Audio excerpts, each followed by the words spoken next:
High friends, welcome back to star drama. Last part உங்களுக்கு பிடிச்சிருந்துக்கும்னு நினைக்கிறேன். இன்னைக்கு நம்ம கிசில் கான்கால ட்ராமாவோட 29வது பார்ட் தான் பார்க்க போகிறோம். ஹேண்டி காலையில் இருந்ததும் சச்சினை கூப்பிடுவாங்க. சச்சின், எனக்காக பிரேக்ஃபாஸ்ட்டை பெட்டுக்கே எடுத்துட்டு வரலான்னு ஏதாவது பிளான் பண்ணியிருக்கியா? ஒருவேளை அப்படி ஏதாவது பிளான் பண்ணியிருந்தா எனக்கு பழக்கத்தை ஏற்படுத்தாதுன்னு சொல்லுவா. சச்சின் கிட்ட இருந்து எந்த ஒரு பதிலும் வராது. சச்சினோட நம்பருக்கு கால் பண்ணாலும் லைன் கிடைக்காது. அடுத்து அண்ணனுக்கு கால் பண்ணி சச்சின் எங்க இருப்பானோ உனக்கு தெரியுமான்னு கேட்பான். எனக்கு தெரியாது, நீ சச்சினை கனவுல பார்த்தியான்னு கேட்பாரு. இன்னைக்கு காலையில் மீட் பண்ணலான்ட்டு பிளான் பண்ணியிருந்தோம். ஆனால் கால் பண்ணால் லைன் கிடைக்கல, அதனால தான் உங்ககிட்ட கேட்டுன்னு சமாளிப்பான். அவன் யாருக்கிட்டே சுற்றிட்டு இருக்கான், கண்டிப்பாக இப்போதைக்கு எழுந்திருக்க மாட்டான். லஞ்ச் டைமில் நான் உனக்கு கால் பண்ணுறேன்னு சொல்லுவார். ஓகே பிரதர், அப்புறமா பார்க்கலான்னு சொல்லிட்டு காலை கட் பண்ணிட்டேன். நாம தான் சச்சின் கூட சுற்றிட்டு இருக்கோன்னு தெரியாம அண்ணன் இப்படி பேசுகிறானேன்னு பார்த்துட்டு இருப்பான். இந்த அவன் இங்கேயே இப்படியே தான் இருக்க போகுதான்னு பெஸ்ட்டு கேட்பாங்க. ஆமான்னு சொல்லுவார். மீரா கிச்சனுக்கு வருவா. இவங்க 2 பேரையும் பார்த்ததும் சைலண்டாக கிளம்பிடுவா. இவன் இப்படி பண்ணிட்டு இருக்கான்னு கேட்பாங்க. அவளோட விருப்பப்படியா அவள் இருக்கட்டும்னு சொல்லுவார். மீரா ஜன பக்கத்தில் எனக்கு சுத்தமா விருப்பம் இல்லைன்னு சொல்லுவாங்க. நீ இந்த விஷயத்துல இன்டர்ஃபியர் ஆகாதன்னு சொல்லுவாரு. சொல்லுங்க, உங்களால இப்படி இந்த அளவுக்கு கால்மா இருக்க முடியுதுன்னு கேட்பாங்க. எனது கால்மா இருக்க, நான் என்னோட பொண்ணு உண்மையை கண்டுபிடிக்க கூடாதுன்றதாக நான் அவளை மேனிபுலேட் பண்ணி வச்சிருக்கேன். நீ விருப்பப்பட்டினா சொல்லு, நான் என்னோட திங்ஸ் எல்லாத்தையும் எடுத்துட்டு இங்கிருந்து கிளம்பிடுறேன். அப்பதான் நான் நிம்மதியா இருக்கேன்னு அர்த்தம்னு சொல்லுவாரு. நீ எல்லாத்தையும் மறந்துட்டீங்கன்னா உனக்கு உடம்பு சரியாகிடும்ன்ற லைனை தான் இப்ப நீங்க சொல்ற மாதிரி எனக்கு தெரியுது. நீ எல்லாத்தையும் மறந்துட்டீங்கன்னா உனக்கு உடம்பு சரியாகிடும்னு நீங்க உங்களோட பேஷண்ட் கிட்ட தானே சொல்லுவீங்கன்னு கேட்பாங்க. நீ எல்லாத்தையும் ஏத்துக்கிட்டு மறந்ததுக்கு அப்புறமும் கண்டிப்பா ஒரு நாள் எல்லாமே உனக்கு ஞாபகம் வரும் மிஸ் பெஸ்டின்னு சொல்லுவாரு. கால் வரவும் யாருன்னு பாப்பாரு. எஸ்ரா தான் கால் பண்றா, மத்த வேலை எல்லாத்தையும் நீ பாத்துக்கோன்னு சொல்லிட்டு கிளம்பிடுவாரு. காலிங் பெல் சவுண்ட் கேட்கவும் யாருன்னு பாப்பாங்க. மீரியம் தான் வந்திருப்பாங்க. நான் சுயவை மீட் பண்றதாக வந்தா, இன்னைக்கு நான் வருவேன்னு நேத்தே சொன்னேன்னு கேட்பாங்க. ஓ அப்படியா, நான் மறந்துட்டேன், உள்ள வாங்கன்னு கூப்பிடுவாங்க. பிரச்சனை இருந்துச்சுன்னா இது மாதிரி நடக்கிறது சாதாரண விஷயம் தான். நம்மளோட பொண்ணு எப்படி இருக்கான்னு கேட்பாங்க. என்னோட பொண்ணு ரொம்ப நல்லா இருக்கா, கூடிய சீக்கிரம் எல்லாம் சரியாகிடும்னு சொல்லுவா. அல்லாவோட விருப்பத்தோட எல்லாமே சரியாகிடும். 11 எங்கன்னு கேட்பாங்க. அவர் போன்ல பேசிட்டு இருக்காரு. நீங்க எதுக்காக அவரை பார்க்கணும்னு கேட்பா. அவர்கிட்ட ஒரு ஹெல்ப் கேட்கணும், அதனாலதான் கேட்டேன்னு சொல்லுவாங்க. ஓ அப்படியா, இப்ப நீங்க அப்பாவை பார்க்கறதுக்காக போனீங்கன்னா கிச்சன்ல சாப்பாடு வச்சிருக்கேன், எடுத்துட்டு போங்கன்னு சொல்லுவா. சரி நான் எடுத்துட்டு போறேன்னு சொல்லிட்டு மெரியம் கிளம்பிடுவாங்க. பெஸ்டிக்கு ஒரு மாதிரி கோவமா வரும். மெரியம் உள்ள வந்ததுமே நீ வந்துட்டியான்னு கேட்பாரு. மெரியம் முறைச்சு பார்த்துக்கிட்டே உள்ள வருவாங்க. நீ என்ன பார்க்கறதுக்காக முதல்ல வந்ததால அவங்க கிட்ட எதுவும் சொல்லிருக்க மாட்டேன்னு நான் நினைக்கிறேன்னு சொல்லுவாரு. நான் இன்னும் சொல்லல, நீங்க கேர்ஃபுல்லா யோசிக்கணும்ன்றதுக்காக தான் நான் டைம் கொடுத்தேன், நீங்க நல்லா யோசிச்சிங்களான்னு கேட்பாங்க.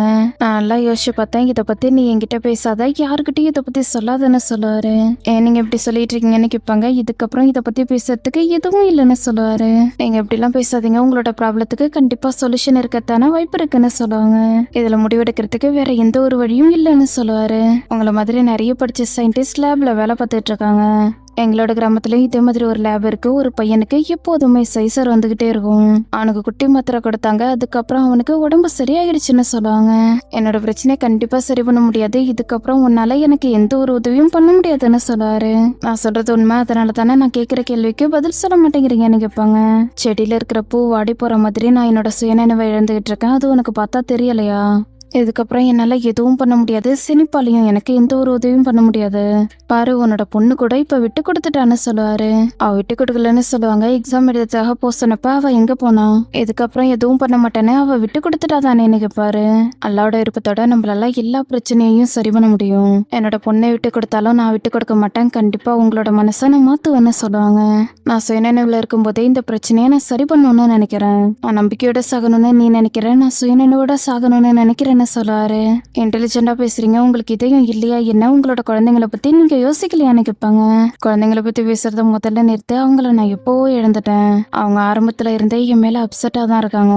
என்னோட பையன் பொண்ணு 2 பேரையும் ரொம்ப டயர்ட் ஆகிட்டேன். அவனால இதெல்லாம் புரிஞ்சுக்க முடியாது, ஏன்னா உனக்கும் உன்னோட பொண்ணுக்கு நடுவுல இப்படிப்பட்ட ரிலேஷன்ஷிப் இல்லைன்னு சொல்லுவாரு. எனக்கு புரியுது, ஒருவேளை செனிப்க்கு உடம்பு சரியில்லாம போனாலோ இல்ல எனக்கு உடம்பு சரியில்லாம போனாலோ இந்த ஒரு காரணத்துக்காக நான் விட்டு கொடுத்துருவேனான்னு கேட்பாங்க. நான் எல்லாத்தையும் நல்லா யோசிச்சுட்டேன், இதுதான் அவங்களுக்கு பெஸ்டா இருக்கும்னு சொல்லுவாரு. அப்ப நம்ம அவங்களுக்கு தெரியப்படுத்தலாம், உங்களோட பையனுக்கு இதை தெரியப்படுத்துங்கன்னு சொல்லுவாங்க. முடியாது, என்னால அவங்கிட்ட இதை பத்தி சொல்ல முடியாதுன்னு சொல்லுவாரு. இதுல இருந்து தெரியுது, உங்களோட மூளைக்கும் உங்களோட இதயத்துக்கும் நடுவுல உள்ள கனெக்ஷன் கட் ஆகல. கண்டிப்பா நான் ஏதாவது பண்ணி உங்களோட மைண்டை மாத்துறேன்னு சொல்லுவாங்க. மெரியம், நீ உன்னோட நேரத்தை வீணாகிட்டு இருக்குன்னு சொல்லுவாரு. எனக்கு தெரியாம இந்த டாக்குமெண்ட் நீங்க எப்படி அனுப்புவீங்க? கண்டிப்பா அவங்க பார்த்து படிச்சிருவாங்க. உங்களோட விருப்பத்தோட நீங்க எனக்கு கொஞ்சம் டைம் கொடுங்க, கண்டிப்பா நான் உங்களோட மைண்டை மாத்திடுறேன்னு சொல்லுவாங்க. நான் சரியான நேரத்துல 11 கிட்ட சாப்பிட சொல்றேன், ஆனா அது வரைக்கும் நீ வெயிட் பண்றேன்னு இந்த கண்டிஷனுக்கு ஒத்துக்கோன்னு சொல்லுவாரு. அல்லாவோட விருப்பத்தோட அதெல்லாம் தேவைப்படாதுன்னு நினைக்கிறேன், நீங்க கண்டிப்பா உங்களோட மைண்டை மாத்திக்கிங்கன்னு சொல்லுவாங்க. அப்புறம் எனக்கு இன்னொரு கண்டிஷன் இருக்குன்னு சொல்லுவாரு. என்னன்னு கேட்பாங்க. இந்த சாப்பாடை அவங்களே சாப்பிட சொல்லி எனக்காக போரக் செஞ்சு எடுத்துட்டு வான்னு சொல்லுவாரு. அல்லான்னு சொல்லிட்டு பக்கத்துல பேனா இருக்கும் எடுத்துட்டு கிளம்பிடுவாங்க. பேனா இருந்தா தானே பேப்பர்ஸை ஃபில்அப் பண்ணுவாரு, அதனாலதான் பேனாவை எடுத்துட்டு போயிருப்பாங்க. கயிறே பாத்தியா, உன்னால நியூஸ் ரிலீஸ் பண்ண முடியலன்னு ஹேண்டி சந்தோஷமா பார்த்துட்டு இருப்பா. கால் வரவும் அட்டன் பண்ணி யாருன்னு கேட்பா. சாடி தான் கால் பண்ணிருப்பாரு. ஹேண்டி தானே பேசுறது, நான் சாடி பேசுறேன், என்ன உனக்கு ஞாபகம் இருக்குதானேன்னு கேட்பாரு. அம்மா எனக்கு ஞாபகம் இருக்கு, சொல்லுங்கன்னு கேட்பா. ஹேண்டி உன்னோட ஒப்பீனியனை கேட்கறதுக்காக தான் நான் கால் பண்ணேன்னு சொல்லுவாரு. நீங்க சொல்றதுக்கு என்ன அர்த்தம்னு கேட்பா. ஹேண்டி நான் உன்னோட பாஸ் கைரே கிட்ட பேசினேன், திடீர்னு அவர் மைண்டை மாத்திக்கிட்டாரு, இதுக்கப்புறம் அவர் எங்களை டார்ச்சர் பண்ண மாட்டாருன்னு நினைக்கிறேன், இதை பத்தி நீ என்ன நினைக்கிறேன்னு கேட்பாரு. ஓகே, நம்ம இதை பத்தி நேர்ல பேசலாம்னு சொல்லவா. ஓகே மேடம், மீட் பண்ணலாம், எங்களோட கதவு எப்பவுமே திறந்திருக்கும், வாங்கன்னு கூப்பிடுவாரு. நம்ம டெர்விஷ்ல மீட் பண்ண வேணாம், நீங்க வாங்கன்னு கூப்பிடுவா. சரி வரேன், இங்க வரணும்னு கேட்பாரு. திடீர்னு இப்படி கேட்டா என்ன சொல்றதுன்ற மாதிரி யோசிச்சுட்டு ஒரு இடத்தோட பேரு சொல்லி அங்க வாங்கன்னு கூப்பிடுவா. ஹேண்டி முன்னாடி மாதிரி பைப்பல்ல ஏதோ பிளான் பண்ற மாதிரி தான் தெரியும், என்ன பண்ண போறான்னு பாக்கலாம். ஃபேஸா செனிப் கிட்ட நீ என்ஜாய் பண்ணிட்டு இருக்கியான்னு கேப்பா. உன்னோட அம்மா காஃபி கேட்டாங்க, அவங்களுக்காக போட்டுக்கிட்டு இருக்கேன், உனக்கும் வேணுமான்னு கேப்பா. ஓகே குடிக்கிறேன் கூட, இன்னைக்கு மட்டும்தான் காஃபி குடிக்க முடியும், நாளையில இருந்து விரதம் ஸ்டார்ட் ஆக போகுது. நீங்கெல்லாம் இப்படி செலிப்ரேட் பண்ணுவீங்கன்னு எனக்கு தெரியாது, ஆனா இங்க ரொம்ப ஃபன்னா இருக்கும். முதல் நாள் ஈவினிங் ப்ரேயர்ல நம்ம கூட யாரு ப்ரே பண்றாங்கன்றது ரொம்ப முக்கியமானது. இப்ப பிரச்சனை என்னன்னா ஜுனைட் இங்க இல்ல, இது எல்லாத்துக்கும் நீ தான் காரணம்னு சொல்லுவாங்க. செனிப்பால இதெல்லாம் ஏத்துக்க முடியாது, நான் எதுவும் பண்ணலன்னு சொல்லுவா. இதை நினைச்சு யாரு கவலைப்பட்டா, ஜுனைட் அந்த ரூமை விட்டு வரலன்னா என்ன ஆகும்? முதல் இஃப்தாருக்கு ஜுனைட் வரலன்னா கண்டிப்பா இதை பத்தி தாத்தாவுக்கு தெரிஞ்சிடும், அப்புறம் கண்டிப்பா உன்னோட கிராமத்துக்கு அனுப்பி விட்டுருவாங்கன்னு சொல்லுவாங்க. இந்த முறை எந்த ஒரு பிரச்சனையும் ஏற்படாம எல்லாம் நல்லபடியா நடக்கணும்னு நான் நினைக்கிறேன்னு சொல்லுவா. உனக்கு தான் இங்க இருக்க பிடிக்கல, அப்புறம் எதுக்காக அவங்க கூட சேரணும்னு நினைக்கிறேன்னு கேட்பாங்க. இதை பத்தி சரியா சொல்லணும்னா எனக்கு பயமா இருக்கு, அவ்வளவுதானே சொல்லுவா. அவனை இங்கிருந்து துரத்திடுவானு நினைச்சுதானே நீ பயப்படுறேன்னு கேட்பாங்க. நாங்க 2 பேரும் சேரலன்னா இன்னும் மோசமாகிடும் தானே நான் சொல்றது சரியா? பேசாக்கா நீங்க என் மேல கோவமா இருக்கீங்கன்னு எனக்கு புரியுது, அவனு சொல்லுவா.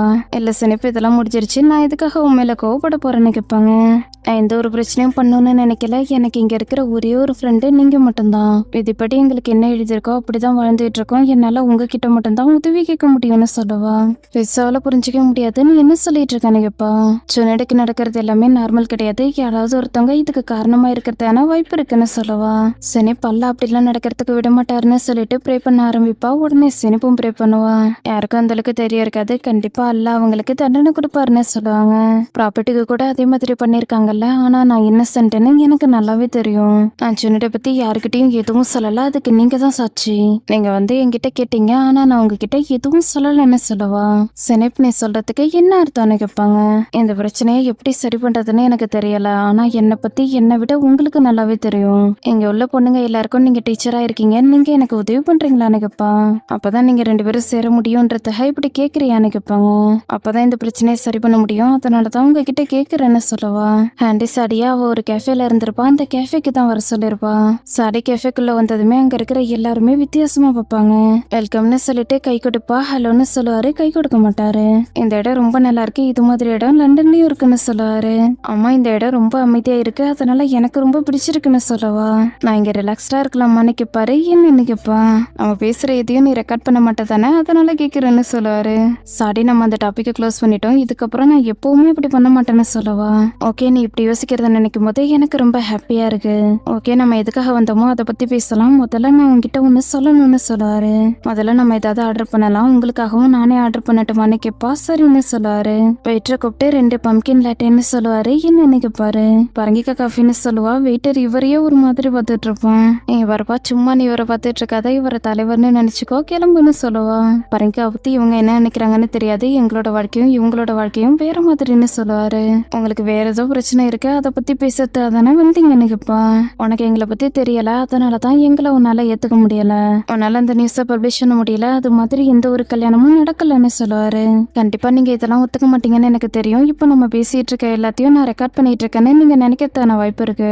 என்னால இதெல்லாம் புரிஞ்சுக்க முடியுது. ஆனா இப்படி ஒரு கல்யாணம் நடக்கவே இல்லைன்னு வச்சுக்கோங்களேன். அப்புறம் எதுக்காக நம்ம 2 பேரும் இப்படி உட்காந்து பேசிட்டு இருக்கோம்னு கேப்பா. நீ என்ன மிரட்டி பிளாக்மெயில் பண்ணுவேன்னு எனக்கு நல்லாவே புரியுது. நீ நினைக்கிற மாதிரி எதுவும் கிடையாது. எதுக்காக நீ இந்த நியூஸை ரிலீஸ் பண்ணலன்னு கேப்பாரு. ஏன்னா இதனால இன்னசென்ட்டா இருக்கிறவங்களும் கஷ்டப்படுறதுக்கான வாய்ப்பு இருக்கு. அதோட பிர்குலும் என்கிட்ட வந்து கேட்டா அதனாலதான் அவ சொல்றது சரியா இருக்கும்னு நான் நினைச்சேன்னு சொல்லவா. அப்ப பிர்குல் பழையபடி இல்லைன்னு இதுல இருந்து தெரியுதுன்னு சொல்றாரு. வெயிட்டர் லேட்டாவை எடுத்துட்டு வந்து வைப்பாரு. நான் ஏற்கனவே சொன்ன மாதிரி இந்த கல்யாணத்தை பத்தி நீ தப்பா புரிஞ்சிட்டு இருக்கன்னு சொல்லிட்டு லேட்டாவை குடிப்பாரு. லைட்டா தாடியில பற்றும் டிஷ்யூ எடுத்து கொடுப்பா. தொடச்சிட்டு பேச ஆரம்பிப்பாரு. டெலிஷியஸா இருக்கு ஹேண்டி, என்கிட்ட இருந்து உனக்கு என்ன வேணும்னு கேட்பாரு. உங்களை பத்தி நான் புரிஞ்சுக்கலன்னு நீங்க நினைக்கிறீங்களா? உங்களை பத்தி புரிஞ்சுக்கிட்டு நான் ஒரு புக் எழுதணும்னு நினைக்கிறேன். நான் டெர்விஷ்குள்ள வந்து அங்க உள்ள பொண்ணுங்க கிட்ட பேசி அவங்களோட பிரச்சனை என்னன்னு தெரிஞ்சுக்கணும்னு நினைக்கிறேன்னு சொல்லவா. நீ என்ன சொல்லிட்டு இருக்கேன்னு கேட்பாரு. உங்க வீட்டுக்கு வர கெஸ்டா வான்னு தானே சொல்லுவீங்க. உங்க வீடு ரொம்ப அழகாவும் கௌரவத்தோடவும் இருக்குன்னு தானே நீங்க நினைக்கிறீங்க. அப்ப நீங்க எதை நினைச்சும் கவலைப்படணும்ன்ற அவசியம் கிடையாது தானே. நான் சொல்றது சரியானு கேப்பா. ஆனா எனக்கு ஒரு கண்டிஷன் இருக்கு, அதுக்கு நீ ஒத்துக்கிட்டா மட்டும் தானே சொல்லுவாரு. சரின்னு சொல்லுவா. நான் உங்ககிட்ட ஒரு கேள்வி கேட்கணும். உன்னோட அண்ணன்னு சொல்ல வருவாரு. உடனே கால் வரும். பாருமா 11 தான் கால் பண்றாருன்னு சொல்லுவாரு. அட்டன் பண்ணி பேசுங்கன்னு சொல்லுவா. உன்னோட அண்ணன் கால் பண்ணட்டும். நான் உங்ககிட்ட கால்மா என்னோட கேள்வியை கேட்கிறேன். ஹேண்டி, உன்னோட அண்ணனுக்கும் இந்த விஷயத்துக்கும் ஏதாவது சம்மந்தம் இருக்கா? இதை பத்தி எதுவும் தெரியாத மாதிரி எங்களை பாக்குறதுக்காக வராரு. அதனாலதான் கேட்டேன்னு சொல்லுவாரு. நான் என்னோட அண்ணனை இந்த விஷயத்துல இன்வால்வ் பண்ணியிருந்தேன்னா கண்டிப்பா இந்நேரம் ஹெலிகாப்டர்ல வந்து லேண்ட் ஆகியிருப்பான். உங்களுக்கு ஏதாவது சவுண்ட் கேக்குதா? நான் உங்களுக்கு ஒரு அட்வைஸ் கொடுக்குறேன். என்னோட அண்ணன் கிட்ட இந்த கல்யாணத்தை பத்தி சொல்லாதீங்க. உங்களால என்ன வேணா தடுக்க முடியும், ஆனா என்னோட அண்ணனை கண்டிப்பா தடுக்க முடியாதுன்னு சொல்லவா. சாடி கால் அட்டன் பண்ணி பேசுவாரு. நான் உங்ககிட்ட ஒரு விஷயத்த பத்தி சொல்லணும். சுனட் கொஞ்சம் அப்செட்டா இருக்கான். உங்களோட விருப்பப்படி எப்ப வேணாலும் வாங்கன்னு சொல்லிட்டு காலை கட் பண்ணிடுவாரு. நீ சொல்றது உண்மைதான். ஹெலிகாப்டர் சவுண்ட் எதுவும் கேட்கல. அவன் முன்னாடியே இங்க வந்திருக்கணும்னு சொல்லுவாரு. என்னாச்சு, காஃபி உங்களுக்கு ரொம்ப பிடிச்சிருக்கானு கேப்பா. எங்களுக்கு காஃபி பழகிடும், அதே மாதிரி உனக்கு நாங்க பழகிடுவோம்னு சொல்லுவாரு. என்னம்மா சினிப்பு இங்க வரலையான்னு ஒரு பொண்ணு ஹாஸ்னா கிட்ட கேட்பாங்க. என்னாச்சு, உனக்கு ஏதாவது ஹெல்ப் தேவைப்படுதா? வீட்டுல அவளுக்கு நிறைய வேலை இருக்கு, அதனாலதான் வரலன்னு சொல்லுவாங்க. நதிர் வந்ததுமே அஸ்ஸலாமு அலைக்கும், கடையில இருந்து என்ன அனுப்பி விட்டாங்கன்னு சொல்லுவா. கூட பையனையும் கூட்டி வந்திருக்க, உன்னால வேலை பார்க்க முடியுமான்னு ஹாஸ்னா கேட்பாங்க. வீட்டுல இவனை பாக்குறதுக்கு யாரும் இல்ல, அதனாலதான் கூட்டிட்டு வந்தேன். இவன் சமத்தா இருப்பான்னு சொல்லுவா. உன்னோட பேர் என்னப்பான்னு கேட்பாங்க. ஈஃப்னு சொல்லுவான். நதிர், நீ திரும்பவும் ஸ்கார்ஃப் அழகா போட்டிருக்கேன்னு சொல்லுவாங்க. உங்களுக்கு பிடிக்கணும்னு அம்மா பார்த்து பண்ணாங்க, நானும் ஒரு முறை செக் பண்ணேன்னு சொல்லுவான். பையனுக்கு சாப்பிடறது ஏதாவது கொடுங்க. நதிர், நீ போயிட்டு ஆப்ரானை போட்டுட்டு வான்னு சொல்லுவாங்க. அக்கா, இவங்க கடையில தானே வேலை பாக்குறாங்க, எதுக்காக வீட்டுக்கு வர வச்சிங்கன்னு ஹாஸ்னா கேட்பாங்க. ஹாஸ்னா, நீ என்ன பேசிட்டு இருக்க? இதனால உனக்கு என்ன பிரச்சனைன்னு கேட்பாங்க. பாக்குறதுக்கு ஏழை மாதிரி தெரியுது, நம்மளோட சிச்சுவேஷனை பத்தி உங்களுக்கு தெரியுமில்லன்னு கேட்பாங்க. ஹாஸ்னா, நம்மளோட கதவை தாண்டி பணக்காரங்க மட்டும்தான் வரணும், ஏழைங்க வரக்கூடாதுன்னு நினைக்கிறியா? நீ இது மாதிரி பண்ணிட்டு இருந்தீங்கன்னா வீட்டுக்கு தேவையான பொருள் எல்லாத்தையும் யாரு வாங்கிட்டு வருவாங்கன்னு கேட்பாங்க. ஆமா, நீங்க சொல்றது சரிதான். மேல் இடத்துல இருக்கிறவங்க தான் மத்தவங்களுக்கு எடுத்துக்காட்டா இருக்கணும்னு சொல்லுவாங்க. ஹாஸ்னா, கிரேட், நீ புரிஞ்சுக்கிட்ட வரைக்கும் சந்தோஷம்னு சொல்லுவாங்க. ஹாஸ்னாவுக்கு கோவம் வரும். இருந்தாலும் ஹொரசர் கிட்ட பேசி ஜெயிக்க முடியுமா? வாங்க டாக்டர், ஜுனைட் ரூம்ல தான் இருக்கான், ஆனா வேற ஒரு ரூம்ல இருக்கான்னு சாடி சொல்லுவாரு. என்னை பொறுத்த வரைக்கும் அவன் இருக்கிற இடம் அமைதியா இருக்கணும், வேற யாரும் வரக்கூடாதுன்னு சொல்லுவாரு. டாக்டர், அந்த இடம் ரொம்ப அமைதியா இருக்கும். சில்கானாவை பத்தி உங்களுக்கு தெரியுமான்னு கேட்பாரு. அவன் தன்னை லாக் பண்ணிக்கிட்டு உள்ள இருக்கானா? எங்களோட கிளினிக்ல இருக்கிற பேஷண்ட் தன்னோட வார்டுக்குள்ள தன்னை லாக் பண்ணிக்கிட்டு இருப்பாங்களே, அது மாதிரியானு கேட்பாரு. டாக்டர், இவனுக்கு உடம்பு சரியில்லைன்னு சொல்லாதீங்க, யாராவது கேட்டு போறாங்கன்னு சொல்லுவாரு. இவ்வளவு விஷயம் நடந்திருக்கு, இப்போ வரைக்கும் யாருக்கும் தெரியாதுன்னு நீங்க நினைக்கிறீங்களான்னு கேட்பாரு. டாக்டர், இங்க உள்ள யாருக்கும் அந்த அளவுக்கு தைரியம் இருக்காது. இங்க உள்ள எல்லாரும் கொடுத்த வாக்க காப்பாத்துவாங்க, யார்கிட்டயும் இதை பத்தி சொல்ல மாட்டாங்கன்னு சொல்லுவாரு. ஜுனைட் தன்னை லாக் பண்ணிக்கிட்டு யார் கண்ணையும் படக்கூடாதுன்னு நினைக்கிறானான்னு கேட்பாரு. டாக்டர், ஜுனைட் சீக்கிரமா வெளில வரணும். ரமடான் ஸ்டார்ட் ஆகிடுச்சு, அவன் மட்டும் வெளில வரலன்னா எல்லாரும் இதை பத்தி பேச ஆரம்பிச்சிருவாங்க. ஒருவேளை 10 நாளைக்கு மேல அவன் உள்ளே இருந்தானா இக்கிட் ஆஃப்னு எல்லார்கிட்டயும் சொல்ல வேண்டியது இருக்கும்னு சொல்லுவாரு. என்ன சொல்றீங்க? இக்கிட் ஆஃப்னா என்ன அர்த்தம்னு கேட்பாரு. இயர் ஆஃப் சர்க்கம்ஷன்னு சொல்லுவாரு. 11க்கு இப்பவும் புரியாது, என்னன்னு கேட்பாரு. டாக்டர், உங்களுக்கு புரிஞ்ச லாங்குவேஜ்ல எப்படி எக்ஸ்பிளைன் பண்றது? எது மேலேயும் அட்டாச் ஆகாம இருக்கிறதுன்னு சொல்லுவாரு. சாரி, என்னை பொறுத்த வரைக்கும் மத்தவங்க என்ன யோசிப்பாங்கன்றதெல்லாம் நீங்க கண்டுக்காதீங்க, ஜுனைடோட கண்டிஷனை மட்டும் பாருங்கன்னு சொல்லுவாரு. டாக்டர், மத்தவங்க என்ன யோசிப்பாங்கன்றத நினைச்சுதான் ஜுனைட் கவலைப்படுறான், அதை தான் உங்ககிட்ட சொல்றதுக்கு ட்ரை பண்றேன்னு சொல்லுவாரு. ஓகே, நான் போயிட்டு அவங்க கிட்ட பேசுறேன்னு சொல்லுவாரு. சாடி ஜுனைட் இருக்கிற இடத்துக்கிட்ட கூட்டு வந்துடுவாரு. 11 வந்ததுமே பகாதீர் வெளில போயிடுவாரு. பகாதீர் போயிட்டாரான்னு செக் பண்ணிட்டு கதவை தட்டுவாரு. ஜுனைட், நான் உங்ககிட்ட முன்னாடியே சொல்லாம வந்ததுக்கே என்ன மன்னிச்சிரு. நீ யார்கிட்டயும் பேசக்கூடாதுன்றதாக கதவை லாக் பண்ணிட்டு உள்ளே இருக்குன்னு எனக்கு புரியுது. நம்மளோட ப்ராபர்ட் குகைக்குள்ளேயே இருந்தாருன்னு எனக்கு தெரியும். இதே மாதிரி மற்ற ரிலிஜியன்லயும் இருக்கு. எடுத்துக்காட்டுக்கு சொல்லணும்னா ஜீசஸ் பாலைவனத்துல நடந்தது, புத்தரோட ஜேர்னி, இது எல்லாத்தையும் இப்போ நம்ம எல்லாருக்கும் ரெக்கமெண்ட் பண்ணிட்டு இருக்கோம். ஆனா சைக்காட்டிஸ்டா நீங்க என்ன சொல்ல வரீங்கன்னு நீ என்கிட்ட கேட்டீங்கன்னா உன்னோட விதத்துல தான் நான் பதில் சொல்லுவேன். உண்மையா இருக்கிற எதுவும் கண்டிப்பா தப்பான காரணத்துக்காக இருக்காது. சுனைட் வெளில உள்ள காரணத்தை ஃபேஸ் பண்ணாம நீ உள்ள இருந்தேனா, நீ உள்ள இருந்தாலும் சரி வெளில இருந்தாலும் சரி ரெண்டுத்துக்கும் வித்தியாசம் இல்ல. அவங்கிட்ட திரும்பவும் சொல்றேன், இந்த உலகத்தை விட்டு போறதுக்கான ஸ்ட்ரென்த் உங்ககிட்ட இருக்குன்னு நீ நினைச்சேனா ஒரு நாள் இந்த உலகம் உனக்காக என்ன மிச்சம் வச்சிருக்குன்னு உன்னால புரிஞ்சுக்க முடியும். பெர்னாண்டோ ஒரு முறை சொன்னாரு, போர்ல எனக்கு ஏற்பட்ட காயம் மொத்தத்தையும் இப்போ வரைக்கும் நான் சுமந்துட்டு இருக்கேன். அதோட நான் அவாய்ட் பண்ண போரோட காயத்தை கூட சுமந்துட்டு இருக்கேன்னு சொன்னாரு. இன்ஃபேக்ட் சில நேரத்துல நான் என்ன யோசிப்பேன்னு உனக்கு தெரியுமா? ஒவ்வொரு முறை நான் உங்ககிட்ட பேசும்போதும் நான் என் கூடவே பேசிட்டு இருக்கேன். நாங்க சைக்காட்ரிஸ்ட் எல்லாரும் எங்களை பத்தி பெருசா பேசிக்க மாட்டோம். இன்னும் குறிப்பா சொல்லணும்னா இன்னொரு சைக்காட்ரிஸ்ட் கிட்ட எங்களை பத்தி நாங்க சொல்லவே மாட்டோம். இன்னைக்கு வரைக்கும் யார்கிட்டயும் நான் அது மாதிரி பேசினது கிடையாது. ஏன் பேச மாட்டேன்னு உனக்கு தெரியுமா? ஏன்னா அவங்க ஏதாவது உண்மையை சொல்றதுக்கான வாய்ப்பு இருக்கு. ஒருவேளை நான் சொல்றத அவங்க பண்றதுக்கான வாய்ப்பு இருக்கு. சில உண்மையை பத்தி நம்ம யார்கிட்டயும் பேசக்கூடாதுன்னு நினைப்போம். அதை பத்தி சொல்றதுக்கான வாய்ப்பு இருக்கு. அப்புறம் கேள்வி கேட்பாங்க. இதுக்கு முன்னாடி நம்ம கிட்ட அந்த கேள்வி கேட்கவே கூடாதுன்னு நினைச்சிருப்போம். அந்த கேள்விக்கு நம்ம பதில் சொல்ல வேண்டியதா இருக்கும். உங்ககிட்ட உள்ள குறைய நான் கண்டுபிடிச்சிட்டேன்னா மத்தவங்க அதை ஃபன்னியா எடுத்துக்குவாங்கன்னு நீ என்கிட்ட சொன்ன. என்னை பொறுத்த வரைக்கும் அப்படிலாம் எதுவும் கிடையாது. என்னை பொறுத்த வரைக்கும் அவங்க உன்னை டிஃப்ரெண்டா பாக்குறாங்க. தன்னோட வெர்ஷனை உனக்குள்ள பாக்குறாங்க. உனக்கு தெரியுமா, இது கிரேட் ஆனது மத்தவங்களுக்கு சில விஷயத்த திரும்ப திரும்ப ஞாபகப்படுத்துறது.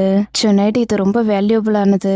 எல்லாருமே தனக்குள்ள உள்ள வேல்யூபிளான எண்ணத்தை யாருக்கும் தெரியக்கூடாதுன்னு நினைப்பாங்க. நான் சொல்றது சரியானு கேட்பாரு. சுனைட் கதவு திறக்கலான்னு போவான். இப்போ ஒரு பிளாஷ்பேக் ஞாபகம் வரும். சுனைட் சின்ன பிள்ளையில சாடி கிட்ட என்னோட அம்மா போயிட்டாங்களான்னு கேட்பான். அல்லாவுக்கு மட்டும்தான் அதிகப்படியான பெருந்தன்மையும் அதிகப்படியான மன்னிக்கிற குணமும் இருக்கும். பகலா இருந்தாலும் சரி, இரவா இருந்தாலும் சரி, இருட்டா இருந்தாலும் சரி, அல்லா எப்பவுமே உன்னை விட்டு போக மாட்டாரு. அல்லா எப்பவுமே உன் மேல கோவப்பட மாட்டாரு. அல்லா மட்டும்தான் உண்மையானவர். அல்லா எப்பவுமே நம்மள விட்டு போக மாட்டாரு. எப்பவுமே நம்மள தனியா விட மாட்டாரு. நான் சொல்றேன், அதே ரிப்பீட் பண்ணுன்னு சொல்லுவாரு. சரின்னு சொல்லிட்டு இவர் சொல்ல சொல்ல திரும்பவும் சொல்லுவான். ஃபுல்லா சொல்லி முடிச்சதுக்கு அப்புறம் நல்லா சொன்னடா, என் கண்ணே பற்றும் போல இருக்குன்னு சொல்லுவாரு. இப்ப இதெல்லாம் யோசிச்சு பார்த்துட்டு கதவை திறக்கலான்னு வந்தவன் திறக்க மாட்டான். சுனை, நீ ரொம்ப நல்ல பையன். ஆனா குழந்தையா இருக்கிற உன்னை பெரியவனா நடந்துக்க சொல்லி கட்டாயப்படுத்துறாங்கன்னு சொல்லுவாரு. இவர் சொல்றதை கேட்டதுமே சுனைட் அழ ஆரம்பிச்சிருவான். என்ன எதுவும் பேச மாட்டேங்கிறான லெவன் பார்த்துட்டு இருப்பாரு. கொஞ்ச நேரம் வெயிட் பண்ணி பார்ப்பாரு. அடுத்து எதுவும் பேசாம கிளம்பிடுவாரு. சுனைட் அழுதாலும் வெளில சத்தம் கேட்காத அளவுக்கு அழுதுகிட்டு இருப்பான். ஒரு கட்டத்துக்கு மேல தன்னைத்தானே சமாதானப்படுத்திக்குவான். ஆரிஃப் சாடியை பக்கத்தாக வருவான். என்னாச்சு, இங்க நீ என்ன பண்ணிட்டு இருக்கன்னு கேட்பாரு. ப்ரிப்பரேஷன் எல்லாமே நல்லபடியா போய்கிட்டு இருக்கு. கார்பெட் எல்லாத்தையும் வாஷ் பண்ணி போட்டாச்சு. ரமடான் பேக்கேஜும் வந்துச்சு. எல்லாமே ரெடியா இருக்குன்னு சொல்லுவான். இஃப்தார் என்னாச்சுன்னு கேட்பாரு. சமைச்சிட்டு இருக்காங்க, பில்ல வாங்கிக்கோங்கன்னு கொடுப்பான். சாடி பார்த்துட்டு ஷக் ஆயிடுவாரு. இது என்னன்னு கேட்பாரு. பதிலுக்கு இவனும் என்னன்னு கேட்பான். என்ன பணத்தெல்லாம் எழுதி வச்சிருக்கீங்கன்னு கேட்பாரு. ஸ்பெஷலா இருக்கணும்னு நீங்க தானே சொன்னீங்க, அதனாலன்னு சொல்லுவான். ஸ்பெஷலா பண்ணணும்னு தான் சொன்னேன், ஆனா இந்த அளவுக்கு ஸ்பெஷலா பண்ணணும்னு நான் சொல்லல. இதெல்லாம் தேவையில்லை, இதை நம்ம ரிமூவ் பண்ணிடலான்னு சொல்லுவாரு. மாஸ்டர், நீங்க என்ன சொல்லிட்டு இருக்கீங்க, இதுக்கு வாய்ப்பு இருக்கான்னு கேட்பான். நீ வேற பேசி வாங்க வேண்டியதானே, இதை எடுத்துட்டு போ. நான் உங்ககிட்ட இன்னொரு விஷயம் சொல்லணும், பிர்குல வர சொல்லணும்னு சொல்லுவாரு. பிர்குல வர சொல்லணுமா? எப்ப எங்க வர சொல்லணும்னு கேட்பான். இப்போ எங்க வர சொல்லு, பொண்ணுங்க இருப்பாங்கல்ல அந்த பக்கத்துக்கு வர சொல்லணும்னு சொல்லுவாரு. மாஸ்டர், நீங்க என்ன சொல்றீங்க, இந்த ஒரு பிரச்சனையும் இல்லைன்னு கேட்பான். அந்த நியூஸ் ரிலீஸ் பண்றதா இருந்துச்சுல, பிர்குல் தான் நமக்கு உதவி பண்ணிருக்கா. பிர்குல் நம்மள ரொம்ப பெரிய பிரச்சனையில இருந்து காப்பாத்திருக்கா. உனக்கு ஒரு விஷயம் தெரியுமா, டெர்விஷ்ல உள்ள கிணத்துல இருந்து ஒரு முறை தண்ணி குடிச்சா கூட கண்டிப்பா நமக்கு நல்லதுதான் செய்வாங்க. சீக்கிரமா பிர்குல வர சொல்லுன்னு சொல்லுவாரு. நான் போயிட்டு கூப்பிடுறேன்னு சொல்லுவான். என்னடா சொல்லிட்டு இருக்க, எதுக்காக நீ போகணும், கால் பண்ணுன்னு சொல்லுவாரு. இல்ல மாஸ்டர், இவ்வளவு பெரிய விஷயம் நடந்திருக்கு, கால் பண்ணா சரியா இருக்காதுன்னு சொல்லுவான். சரி போன்னு அனுப்பிவிடுவாரு. அடுத்து லெவன்ட் வருவாரு. டாக்டர் தாராவிக்கு அவன் வெளில வருவானான்னு கேட்டா வரமாட்டான்னு சொல்லுவாரு. ஓகே டாக்டர், அப்ப நாளைக்கு இஃப்தாருக்கு வருவானான்னு கேட்பாரு. சாடி, நீங்க இப்படியே பண்ணிட்டு இருந்தீங்கன்னு வச்சுக்கோங்களேன், கண்டிப்பா அவன் எங்கேயும் வரமாட்டான், அங்கேயே தான் இருப்பான்னு சொல்லுவாரு. டாக்டர் புரிஞ்சுக்கோங்க, அப்பாவுக்கு இதை பத்தி தெரிஞ்சிருச்சுன்னா கண்டிப்பா கோவப்படுவாருன்னு சொல்லுவாரு. சாடி புரிஞ்சுக்கோங்க, ஜுனைட் முன்னாடியை விட இப்ப ரொம்ப ப்ரெஷரோட இருக்கான்னு சொல்லுவாரு. டாக்டர், ஜுனைட் உங்ககிட்ட பர்சனலா ஏதாவது சொன்னா நான் கேட்பாரு. இது மாதிரி பேஷண்டோட பிஹேவியர் ஸ்டேபிளா இருக்கும், இது ஒன்னும் இடம் மாற மாதிரி கிடையாது, அவ்வளவு சீக்கிரம் மாறிடாதுன்னு சொல்லுவாரு. அவன் தங்கி இருக்கிற இடம் இப்ப மாறிடுச்சுல்ல, அதனால இதே மாதிரி ஆகிறதான வாய்ப்பு இருக்குன்னு சொல்லுவாரு. எனக்கு என்னமோ சிம்பிளா இருக்கும்னு தோணல, நீங்க அவனை ப்ரெஷர் ஏத்தாம இருக்கிறது நல்லது. நீங்க ப்ரெஷர் ஏத்துறத நிறுத்திட்டு அவனுக்கு கொஞ்சம் டைம் கொடுங்க, கண்டிப்பா வெளில வருவான்னு சொல்லுவாரு. பொறுமையா இருக்கணும்னு சொல்றீங்க டாக்டர், ஹானஸ்டா சொல்லணும்னு வச்சுக்கோங்களேன், சில நேரத்துல நம்மள சுத்தி இருக்கிறவங்களுக்கு நம்ம அட்வைஸ் பண்றது ரொம்ப ஈஸியா இருக்கும், ஆனா நமக்குன்னு வரும்போது நம்ம அது எல்லாத்தையும் மறந்துடுறோம்னு சொல்லுவாரு. ஓகே சரி, நான் இப்ப கிளம்புறேன்னு சொல்லிட்டு லெவன் கை கொடுப்பாரு. உங்க அப்பாவுக்கும் சிஸ்டருக்கும் ஹலோ சொன்னு சொல்லிடுங்க, நாளைக்கு இஃப்தாருக்கு வந்துருங்கன்னு சொல்லுவாரு. லெவன் ஸ்மைல் பண்ணிக்கிட்டே கிளம்பிடுவாரு. லெவன் போனதுக்கு அப்புறம் சாடி வில்லத்தனமா பார்த்துட்டு இருப்பாரு. நைம் நதிர பக்கத்தாக வந்திருப்பாரு. போயிட்டு கதவு திறக்கலான்னு பார்ப்பாங்க. அம்மா கவர் பண்ணிட்டு போங்கன்னு சொல்லுவான். நைம் சொன்னதை அப்படியே ஃபாலோ பண்றான். நதிரும் கவர் பண்ணிட்டு வந்து கதவு திறப்பாங்க. அஸ்ஸலாமு அலைக்கும்னு சொல்லுவாங்க. வலைக்கும் சலாம்னு சொல்லிட்டு ஹாப்பியா உள்ள வருவாரு. இன்னைக்கு நாங்க 2 பேரும் டெர்விஷ்க்கு போனோம், சமைக்கிறதுக்கு நான் ஹெல்ப் பண்ணேன், நான் அழகா கவர் பண்ணிருக்கேன்னு ஹுரசர் என்ன பாராட்டினாங்க பண்ணிட்டாங்கன்னு சொல்லுவா. அம்மா சரியா கவர் பண்ணிருக்காங்களான்னு நான் செக் பண்ணேன்னு சொல்லுவான். சூப்பர்டா செல்லம், நீ போயிட்டு லிவிங் ரூம்ல இருன்னு சொல்லிட்டு நதிர் கிட்ட பேசுவாரு. நதிர், நீ போற எல்லா இடத்துக்கும் அவனும் உன் கூட வரணுமா? ஒருவேளை எங்கேயாவது என்னோட பேரை சொல்லிட்டானா என்ன பண்றதுன்னு கேட்பாரு. நான் ஏற்கனவே அவங்கிட்ட இதை பத்தி சொல்லிட்டேன், உங்களோட பேரை எப்பவும் சொல்ல மாட்டான்னு சொல்லுவா. என்ன இருந்தாலும் சரி, எதுக்கும் நீ கேர்ஃபுல்லா இருக்கிறதா நல்லதுன்னு சொல்லுவாரு. நான் எனக்கு புரியுது, நீங்க எதுவும் கவலைப்படாதீங்க, உங்களுக்கு எந்த ஒரு கஷ்டத்தையும் நான் வரவிட மாட்டேன்னு சொல்லுவா. நதிர் இந்த அளவுக்கு புரிஞ்சுக்கிட்டு பேசுறத பார்க்கும்போது நைமுக்கு ஹாப்பியா இருக்கும். தேங்க்யூன்னு சொல்லுவாரு. ஈவினிங் போயிட்டு ப்ரே பண்ணலாமான்னு நான் யோசிச்சுட்டு இருக்கேன்னு சொல்லுவா. நீ போகாம இருக்கிறதா நல்லது, மெரியமும் அங்க வருவா, சரிப்பட்டு வராதுன்னு சொல்லுவாரு. ஆனா நைம், நீங்க என்ன தானே லவ் பண்றீங்க, இந்த ஆப்பர்ச்சுனிட்டியை நான் மிஸ் பண்ணக்கூடாதுன்னு நினைக்கிறேன். இது முக்கியமான மாசம், இந்த மாசம் ப்ரே பண்றது நல்லதுன்னு சொல்லுவா. வேணான்னு சொல்லான்னு பார்ப்பாரு. நதிர் ஸ்மைல் பண்ணிக்கிட்டே பார்ப்பாங்க. சரி வான்னு சொல்லுவாரு. நதிருக்கு ரொம்ப ஹாப்பியா இருக்கும். கணத்துல கிஸ் பண்ணுவாங்க. நீ என்ன பண்ணிட்டு இருக்க, பையன் எங்க இருக்கான்னு சொல்லுவாரு. எப்படி இந்த மாசம் முழுக்க வரமாட்டீங்களா, அதனால தானே சொல்லுவா. இப்ப பாரு, மெரியம் கிட்ட கோவப்பட்டுக்கிட்டு இருப்பாரு. ஆனா நதிரை பார்க்கும்போது மட்டும் ஸ்மைல் பண்ணிட்டே இருக்காரு. ஃபேஸா செனப் கிட்ட பேசத்தாக வருவா. அக்கா என்னாச்சுன்னு கேப்பா. செனப் ஒரு பாட்டி இருக்காங்க, அவங்க கிட்ட நான் இன்னைக்கு பேசினேன். சொன்னது மேல லவ் ஸ்பெல் ரிச்சுவலை பண்ணிடலாம், அடுத்து எல்லா பிரச்சனையும் சரியாகிடும்னு சொல்லுவாங்க. நீங்க என்ன சொல்றீங்க, இப்படி எல்லாம் பண்றது பாவம்னு சொல்லுவா. நீ இதை பத்தி அவங்க கிட்ட கேட்டீங்கன்னா இது நல்லதுக்காக பண்றதுன்னு அவங்க சொல்லுவாங்க. இது குரான்ல கூட இருக்கு, நீ எதை நினைச்சும் கவலைப்படாதன்னு சொல்லுவா. நீங்க என்ன சொல்லிட்டு இருக்கீங்க, குரான்ல உள்ளது லவ் ஸ்பெல்லுன்னு உங்ககிட்ட யார் சொன்னானு கேப்பா. செனப், நான் உங்ககிட்ட ஹானஸ்டா சொல்றேன், நம்ம டீச்சர் கிட்டயோ அப்பா கிட்டயோ இதை பத்தி கேட்டோன்னு வச்சுக்கோயேன், நீ இதை பத்தி யோசிச்சு கூட பார்க்காத, இதை பண்ணணும்னு நினைக்காதன்னு அவங்க சொல்லுவாங்க. கடைசியில முடிவெடுக்க வேண்டியது உன்னோட கையில தான் இருக்கு, எல்லாரும் நிம்மதியா இருக்கணும்னு தானே நீ நினைக்கிறேன்னு கேப்பா. செனப் யோசிச்சுட்டு, இப்ப நான் என்ன பண்ணும் சொல்லுங்கன்னு கேப்பா. நான் சொல்றத கவனமா கேளு. ஜுனைட் கிட்ட அவனோட அம்மாவோட ஸ்கார்ஃப் இருக்கு, அந்த ஸ்கார்ஃபை எடுத்து விடியறதுக்குள்ள எரிச்சிட்டு, எரிக்கும் போது இந்த பேப்பர்ல உள்ளத படி. ஆனா கடைசியா இந்த பேப்பரை எரிச்சிட்டு, நான் சொல்றது எனக்கு புரியுதானே கேப்பா. சரி எனக்கு புரியுது, நான் அந்த ஸ்கார்ஃபை வீட்டுல பார்த்தேன்னு சொல்லுவா. வெல்டன் செனிப் இதை பத்தி யாருக்கிட்டே சொல்லாதுன்னு சொல்லிட்டு ஃபீஸா கிளம்பிடுவா. செனிப்க்கு என்ன பண்றதுன்னே தெரியாது, ஒரு மாதிரி யோசனையிலே இருப்பா. லெவன்டோட வீட்டுல எல்லாரும் சேர்ந்து சாப்பிட்டுட்டு இருப்பாங்க. மீரா மட்டும் சாப்பிடாம உட்காந்துருப்பா. மீரா, உனக்கு அந்த சாப்பாடு பிடிக்கலன்னா உருளைக்கிழங்கு கூட இருக்கு, அதை சாப்பிடுன்னு சொல்லுவாங்க. மீரா சொல்லுடா, உனக்கு வேற ஏதாவது வேணுமான்னு கேட்பாரு. மீரா, நம்ம 2 பேரும் மாடியில போயிட்டு சாப்பிடலாமா, படம் இல்லைன்னா புதுசா வந்து இருக்கிற டிராமா ஏதாவது பார்க்கலாமான்னு கேட்பாங்க. சரின்னு சொல்லுவா. நீ போயிட்டு லேப்டாப் ஆன் பண்ணி வை, நான் சாப்பாடு எடுத்துட்டு வரேன்னு சொல்லுவாங்க. மீரா எதுவும் பேசாம கிளம்பிடுவா. ஹேண்டி சிச்சுவேஷனை அழகா ஹேண்டில் பண்ணிட்டாங்க. என்னாச்சு, நீங்க சொன்னதா அவ நம்பல தானேன்னு 2 பேருக்கிட்டையும் கேட்பா. நேற்று நான் கொஞ்சம் ஓவரா பண்ணிட்டேன், ஜானுக்கும் அவளுக்கும் நடுவுல சண்டை ஆகிடுச்சு, இந்த விஷயத்துல நம்ம இன்வால்வ் ஆக கூடாது தானே லெவன்ட், நான் சொல்றது சரியானு கேட்பாங்க. லெவன்ட் எந்த பதிலும் சொல்ல மாட்டாரு. அண்ணா, நான் உன்கிட்ட ஒன்னு சொல்லணும்னு சொல்லுவா. நியூஸை பத்தி அன்னைக்கு கேட்பாரு. உனக்கு ஏற்கனவே தெரியுமான்னு கேட்பா. நீ சச்சின்கிட்ட பேசினியா, நான் காலையில இருந்து கான்டாக்ட் பண்ண ட்ரை பண்றேன், ஆனா கனெக்ட் ஆக மாட்டேங்குதுன்னு சொல்லுவாரு. சச்சின் யாரை வச்சு இந்த பிரச்சனையை சரி பண்ணான்னு தெரியல, ஆனா எப்படியும் சரி பண்ணிட்டான், எனக்கு இதை பத்தி சுத்தமா புரியலன்னு சொல்லுவா. சச்சினுக்கு நிறைய ஃப்ரெண்ட்ஸ் இருக்காங்க, ஒருவேளை அங்கேயும் ஏதாவது ஃப்ரெண்ட் இருக்கத்தானே வாய்ப்பு இருக்குன்னு சொல்லுவாங்க. நானும் அவங்ககிட்ட அன்னைக்கு பேசுனதோட சரி, அடுத்து என்னால அவங்ககிட்ட பேச முடியல. எப்போதும் போல புதுசா ஏதோ ஒரு பொண்ணு கூட சுத்திட்டு அந்த பொண்ணை அவாய்ட் பண்றான்னு நினைக்கிறேன். ஏற்கனவே இது மாதிரி நடந்திருக்கு, கூடிய சீக்கிரம் இந்த பிரச்சனையை சரி பண்ணிடுவான்னு சொல்லுவாரு. நானே முடிவு எடுத்துக்கிறேன்னு நான் சொல்லிட்டேன்னு சொல்லுவா. என்னன்னு கேட்பாரு. நான் சாடி கிட்ட பேசினேன், பிற்குலும் நானும் சேர்ந்துதான் இந்த நியூஸை ரிலீஸ் பண்ண வேணான்னு முடிவு பண்ணணும்னு சொன்னேன்னு சொல்லுவா. ஹேண்டி, இது ஒண்ணுதான் மிச்சம் இருந்துச்சு, அதுவும் இப்ப நடந்துட்டான்னு கேட்பாங்க. ஆனா இந்த ஒரு வழி மட்டும் தான் இருக்கு, டெர்விஷுவல்ல போறதுக்கு எனக்கு டிக்கெட் கொடுத்துருக்காங்க, இன்னைக்கு நைட் வர சொல்லிருக்காங்கன்னு சொல்லுவா.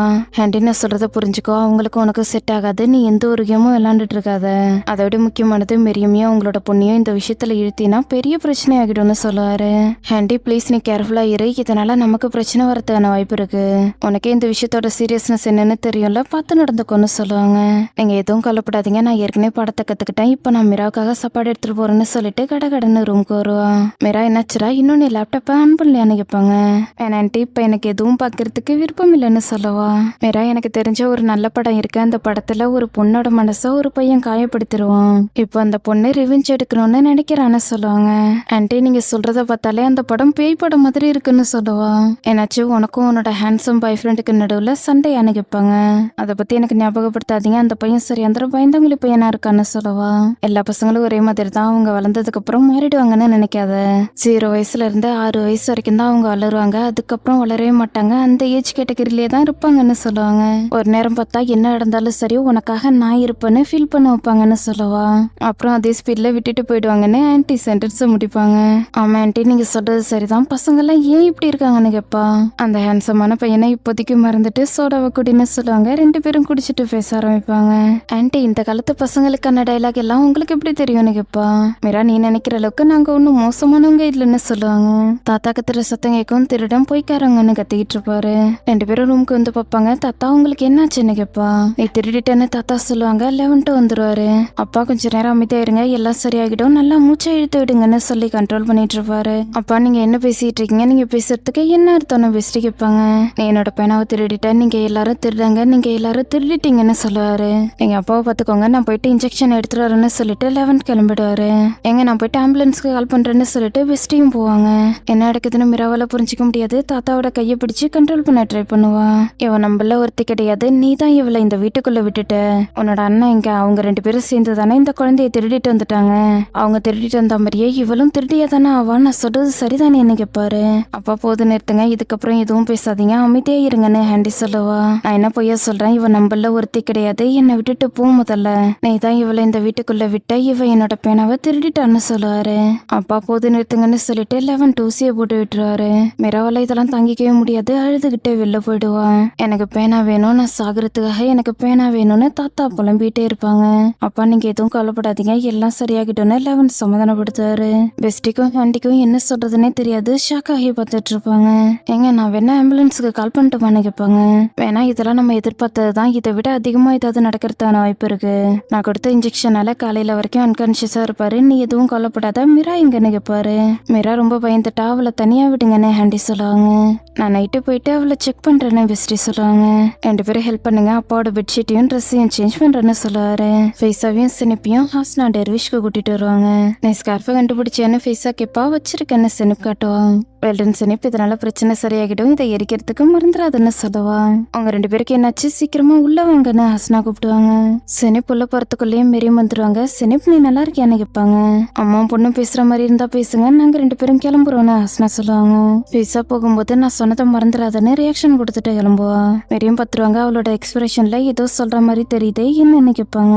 அம்மா நான் சுனேட்டை மீட் பண்ணுவேன்னு சொல்லுவா. ஏன்னு இப்படி சொல்ற, அவன் ப்ரேயர் ரூமை விட்டு வெளில வரலன்னா இங்க ப்ரே பண்றதுக்கு வரமாட்டான்னு சொல்லுவாங்க.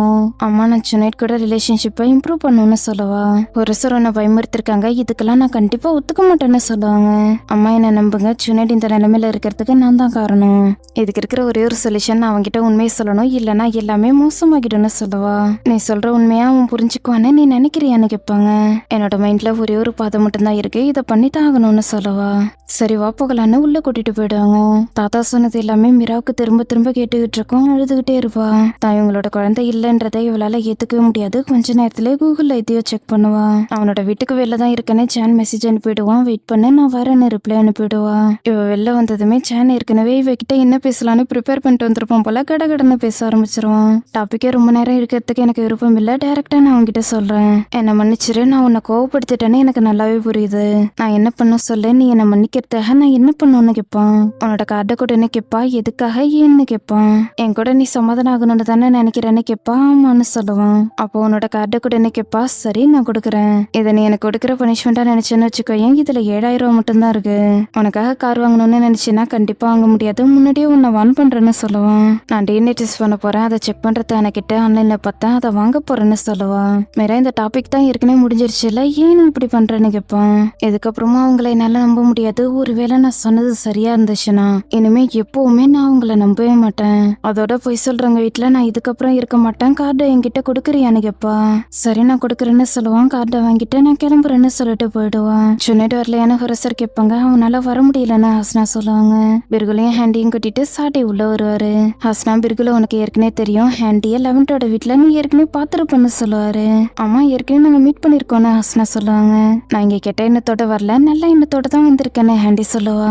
ஹேண்டி நம்மளை பத்தி தெரிஞ்சுக்கிறதாக இங்க வந்திருக்காங்க, அப்பதான் நம்ம மேல தப்பான எந்த ஒரு பழியும் வராது, மத்தது எல்லாத்தையும் நான் உங்ககிட்ட அப்புறமா சொல்றேன்னு சொல்லிட்டு கிளம்பிடுவாரு. ஹேண்டி ஒரு நிமிஷம் வெயிட் பண்ணுங்கன்னு சொல்லிட்டு ஹிஜாப்பா சரி பண்ணி விட்டுட்டு உள்ள போங்கன்னு ஹஸ்னா சொல்லுவாங்க. பிர்குலும் ஹேண்டியும் போனதுக்கு அப்புறம் நம்மள சுத்தி வில்லன்ஸா இருக்காங்க, அவங்களுக்கு மத்தியில நம்ம இருக்கோம்னு சொல்லுவாங்க. அம்மா இன்னும் நிறைய டைம்லாம் இல்ல, கூடிய சீக்கிரம் ஒவ்வொருத்தரா நம்ம அழிச்சிடலான்னு சொல்லவா. சின்னடியா வரல, சின்னடியா வராம இருக்கிறதுக்கான வாய்ப்பு இல்லைன்னு எல்லாரும் ஒருத்தருக்கு ஒருத்தர் பேசிட்டு இருப்பாங்க. பிலீவர்ஸ் நான் சொல்றதை கேளுங்க, இன்னைக்கு நம்மள விட வேற யாரும் சந்தோஷமா இருக்க மாட்டாங்க தானே, நம்ம இன்னொரு ரமடானை பாக்குறதுக்கு அல்லாஹ் நமக்கு வாய்ப்பு கொடுத்துருக்காரு. நம்ம எல்லாரையும் பொறுத்த வரைக்கும் பர்த்டே, நியூ இயர் இது எல்லாத்துக்குமே ரிச்சுவல் அன்னைக்கு தான் வேல்யூ கொடுப்போம். நம்ம இந்த மாசம் முழுக்க விரதம் எடுப்போம், இன்னைக்கு தான் முதல் சாகர். கொஞ்ச நேரத்துக்கு அப்புறம் நம்ம எல்லாரும் ப்ரே பண்ண போறோம். அல்லாஹ்க்கு மட்டும்தான் அதிகப்படியான பெருந்தன்மையும் அதிகப்படியான மன்னிக்கிற குணமும் இருக்கும். இதை மட்டும் மறந்துடாதீங்க, ரமடான் ஆரம்பிக்கும் போது சொர்க்கத்தோட வாசல் திற திறக்கப்படும், நரகத்தோட வாசல் மூடப்படும், டெவில் உள்ளே மாட்டிக்கும். நம்மளும் நமக்குள்ள இருக்கிற டெவில வெளில வரவே விடக்கூடாது.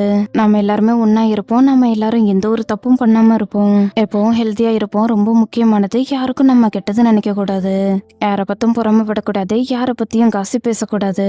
மனுஷங்க நம்ம எல்லாரும் ஒரே குடும்பம். நம்ம குடும்பத்துல உள்ள ஒருத்தருக்கு நம்ம எப்பவுமே கெட்டது நினைக்க கூடாது. எப்பவுமே நல்லது மட்டும்தான் நினைக்கணும். கெட்டது நடக்கிறதுக்கு விடவே கூடாது. நான் சொல்றத கேளுங்க. விரதம் எடுக்கிறதுன்றது கொஞ்சோண்டு பீஸ் பிரெட்டை திங்காம இருக்கிறது மட்டும் கிடையாது. நீங்க உங்க வாயில இருந்து என்ன பேசுறீங்கன்றதும் ரொம்ப முக்கியமானது.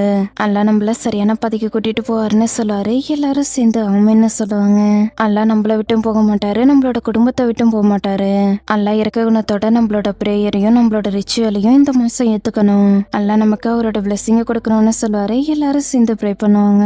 பிரேயர் முடிச்சதுக்கு அப்புறம் ரமடான் வரப்போகுது. எல்லாருக்கும் வாழ்த்துக்கள்னு சொல்லுவாரு. ஹேண்டி, என்னாச்சு, அவங்க உன்னை ஏதாவது பண்ணாங்களா, நீ நல்லா இருக்கியான்னு மெரியும் கேட்பாங்க.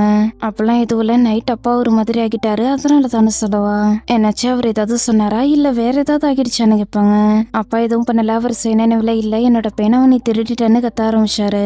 அதுக்கப்புறம் ஒரு பாட்டுக்கு பேசிக்கிட்டே இருந்தாரு. என்னால இதெல்லாம் புரிஞ்சிக்கவே முடியலன்னு சொல்லுவா. அவரு வேணும்ட்டு அதே மாதிரிலாம் பண்ணிருக்க மாட்டாரு. அவரோட டிசீஸ் தான் இது எல்லாத்துக்கும் காரணம். எல்லாரும் சொல்லுவாங்கல்ல, ஒருத்தருக்கு வயசாக வயசாக குழந்தையாகிடுவாங்கன்னு. முன்னாடியே அவரு உங்களுக்கு அப்பாவா இருந்தாரு, இப்ப நீங்க அவருக்கு அப்பாவா இருக்கணும்னு சொல்லுவாங்க.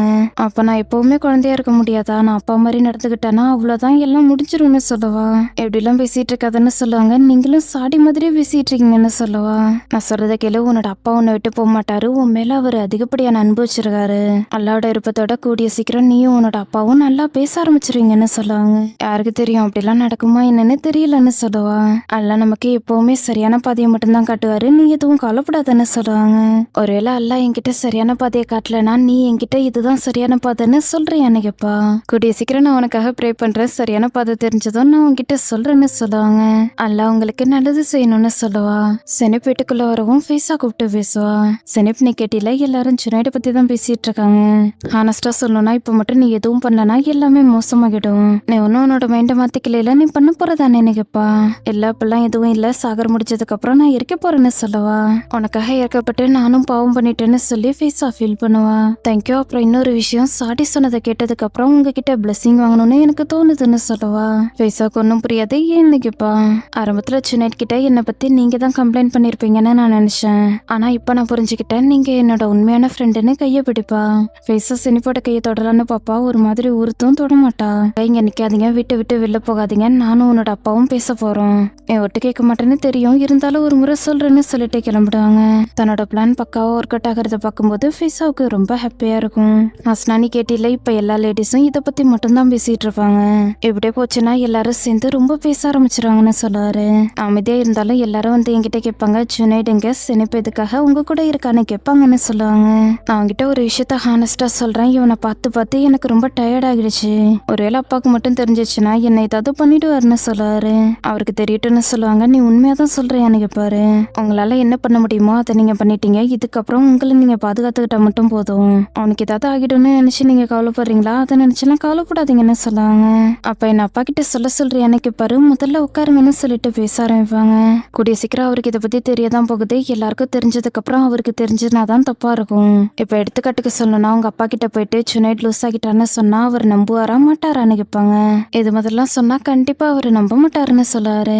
அப்ப நீங்க இன்னொரு பாதையை தேர்ந்தெடுங்க, சுனைட முதல் இஃப்தாரை நடத்த சொல்லி உங்க அப்பா கிட்ட சொல்லுங்க, அவனை பிரேயரையும் பண்ண சொல்லுங்க, அவனுக்கு ஒரு வாய்ப்பு கொடுக்குற மாதிரி நடந்துக்கோங்க.